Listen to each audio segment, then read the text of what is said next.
I'm Ashley Nandini from Shravana Hearing Aid Center, and in this video I'm going to talk about tuning fork test or TFT. So tuning forks were used to test hearing long back before the development of an audiometer. So this is what basically a tuning fork is, and it has three parts.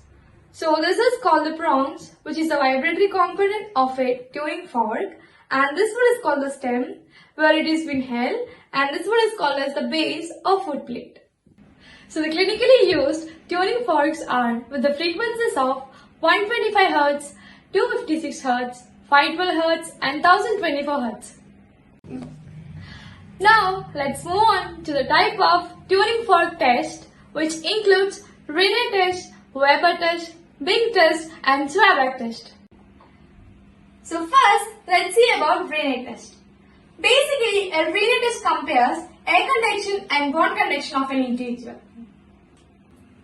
Administering Rinne test involves asking the patient to indicate whether the vibrating tuning fork sounds louder while placing against mastoid process or in front of opening of ear canal. And interpretation is, if air conduction is better than the bone conduction, it indicates normal hearing or sensory neural hearing loss. Next, let's look into the Weber test. It is a test for lateralization. And the procedure involves placement of the vibrating tuning fork on the center of the forehead, and the patient is asked to tell whether the sound lateralizes in the midline, right ear or left ear. And the interpretation is, if the sound lateralizes in the midline or equally in both ears, it indicates normal hearing.